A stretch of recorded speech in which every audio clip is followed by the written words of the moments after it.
भी उस चीज या उस व्यक्ति के बारे में सोचकर हम लोग उस व्यक्ति को देख सकते हैं, लेकिन भगवान को देखने के लिए ये पर्याप्त नहीं है। माता जी, भगवान को ज्ञान से या फिर इन आंखों से नहीं देखा जा सकता। भगवान को देखने के लिए तीसरी आंखें आवश्यक है। वो तीसरी आंखें क्या है? वो है प्रेम चक्षु। इसको बोलते हैं प्रेम। प्रेमांजन चुरित भक्ति विलोचनेन संता सदैव हृदयेषु विलोकयन्ति यं श्याम सुंदरम अचिंत्य गुणस्वरूपम गोविंदमादि पुरुषम तमहं भजामि। गोविंद, जय हरे कृष्ण। तो केवल प्रेम जब रहेगा तो वही व्यक्ति भगवान को देख पाएगा। ज्ञान होगा, एक स्तर तक ज्ञान ठीक है, ये ना मूर्ति नहीं है, पत्थर नहीं है, लकड़ी नहीं है, ये भगवान है, ये ज्ञान हुआ। लेकिन उसके अंदर भगवान का साक्षात्कार करने के लिए प्रेम आवश्यक है। तो जब ज्ञान होगा तो हम सोचेंगे कि हाँ भगवान है, मंदिर में भगवान है, खड़े हैं, वहाँ गिरिधारी खड़े हैं और हम लोग उनका दर्शन कर सकते हैं। लेकिन एक्चुअली उनका साक्षात करने के लिए हमारे अंदर भगवान के प्रति प्रेम होना आवश्यक है। जब प्रेम होगा तो वो हमारे साथ प्रेम से आदान प्रदान करेंगे। प्रेम, इसलिए आंखों में प्रेम का अंजन डालना है। प्रेमांजन चुरित भक्ति विलोचन। तो और फिर वो भक्त, ऐसे जो प्रेमी भक्त है वो हर जगह पर भगवान का दर्शन करते हैं। जैसे प्रहलाद महाराज को जब पूछा गया हिरण्यकशिपु ने, कहाँ है तुम्हारा भगवान? हम लोग सब स्टोरी जानते हैं, है ना? सबसे पहले तो बोलते हैं कि कहाँ से आते है तुमको इतनी शक्ति? पूरे ब्रह्मांड में हिरण्यकशिपु जितना बलवान शक्तिशाली कोई नहीं था। सभी देवी देवता भी केवल उसने अपनी एक भुवई ऊपर की तो डर के मारे थर थर कांपते थे। लेकिन ये 5 साल का बच्चा नहीं डर रहा था। तो हिरण्यकशिपु क्रोध से पूछते कि कहाँ से आती है तुम्हारे अंदर इतनी शक्ति? तो क्या उत्तर था उनका उत्तर यही था कि पिताश्री, जहाँ से आपको शक्ति आती है वहीं से मेरे को भी शक्ति आती है। हमारे दोनों का शक्ति का स्रोत एक है। तो बोलते इतनी बातें मत बना। हिरण्यकशिपु बोलता ये सब बातें मत बना, ये बताओ कि कहाँ है ना? तो बोले प्रहलाद महाराज बोलते कि वो कहाँ पे नहीं है, वो हर जगह पर है, हर कण कण में है। आपके अंदर है, मेरे अंदर है, सभी जीवों के अंदर है, हर चराचर के हर एक अंश में भगवान है। अच्छा, तो एक खंबे में है अवश्य। तो उनको विश्वास था भगवान यदि खंबे से नहीं भी प्रकट होते थे, है ना, बाय चांस नहीं प्रकट हुए, हिरण्यकशिपु ने तोड़ दिया खंबा और नहीं आए, तो भी ये डिस्प्रूव नहीं होता था कि उसके अंदर भगवान नहीं है। लेकिन भगवान क्यों प्रकट हुए? सत्यम विधातुम निज भृत्य भाषितम स्तंभे सभायां न मृगम न मानुषम। सत्यम विधातुम, मेरा भक्त जो बोला है उस बात को सत्य करने के लिए भगवान प्रकट हुए। क्योंकि इसने बोला है तो है बस।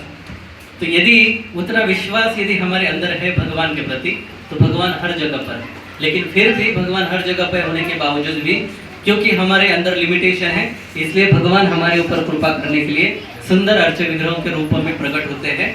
ना केवल प्रकट होते हैं, पूर्ण रूप से जो भगवान स्वयं संपूर्ण है, उनको किसी भी चीज की आवश्यकता नहीं है, अपने आप में संतुष्ट है, आत्माराम है ना? लक्ष्मी सहस्र शत संभ्रम सेव्यमानम, हजारों लक्ष्मी जिनके चरणों में बैठकर उनकी सेवा करने के लिए सदैव लालायित होते हैं, वो भगवान पूर्ण रूप से अर्च विग्रह के रूप में प्रकट होकर इस प्रकार से प्रकट होते कि पूर्ण रूप से आपके ऊपर आश्रित है ना? आप उठाओगे तो उठेंगे, आप सुलाओगे तो सोएंगे, आप खिलाओगे तो खाएंगे, आप नहलाओगे तो नहाएंगे, कुछ भी नहीं। ये क्योंकि प्रेम की वजह से है ना? आप जो करेंगे, आप ऐसा बिठाओगे तो ऐसे बिठेंगे, ऐसा बिठाएंगे तो ऐसे बिठेंगे, बिल्कुल एक बच्चे के भांति। क्योंकि अर्च विग्रह का उद्देश्य ही है आपके साथ प्रेम का आदान प्रदान करना। और जितने प्रेम से आप उनके साथ वो सब करोगे, उतने ही प्रेम से वो आपके साथ प्रेम का आदान प्रदान करेंगे। तो ये भगवान है। तो किसी को यहाँ पर तो किसी को डाउट नहीं होगा कि भगवान ही अर्च विग्रह स्वयं भगवान है। प्रतिमा नहीं, तुम्हें साक्षात ब्रजेंद्रनम, क्या मूर्ति नहीं हो, आप साक्षात ब्रज के नंदन, ब्रजेंद्र नंदन, नंद महाराज के पुत्र हो। तो ये विश्वास होना चाहिए। कभी कभी बाकी धर्म के जो लोग हैं अलग अलग पद्धति से, कभी कभी हमारे सनातन धर्म के ऊपर बोलते हैं कि ये लोग मूर्ति पूजक हैं, मूर्ति की पूजा करते हैं, आइडल वर्शिप करते हैं। लेकिन इस संसार में हर कोई मूर्ति पूजा करता है ना, कोई भी नहीं है जो मूर्ति की पूजा नहीं करता है, चाहे वो किसी भी धर्म का हो, है ना। हमने कई बार उसके बारे में चर्चा की है, प्रमाणित किया है कि जो लोग जैसे क्रिश्चियन धर्म हो या फिर मुस्लिम धर्म या फिर इवन बौद्ध धर्म हो, अलग अलग प्रकार के, वो सब लोग मूर्ति पूजा करते हैं। भगवान बुद्ध की कितनी बड़ी बड़ी मूर्तियां उन्होंने उस समय में बनाई थी। यदि उसके अंदर भगवान नहीं है तो मूर्तियां बनाने का क्या कारण है? क्रिश्चियन धर्म में देखा जाए तो चर्च है और चर्च के ऊपर जीसस क्राइस्ट लटके हुए हैं, उनकी मूर्ति रहती है, माता की मूर्ति रहती है, तो वो तो मूर्ति पूजा कर ही रहे हैं ना।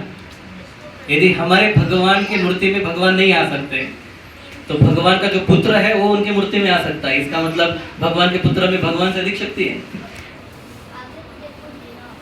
या फिर वो सब बातों को यदि छोड़ दे, अभी लोग कोई महान व्यक्तियों की जयंती पुण्यतिथि मनाते हैं पूरे विश्व में, और उनकी पुण्यतिथि मनाने के लिए उनकी फोटो रखते हैं, उनके फोटो को अगरबत्ती चढ़ाते हैं, पुष्पमाला चढ़ाते हैं, उनकी आरती करते, पूजा करते हैं।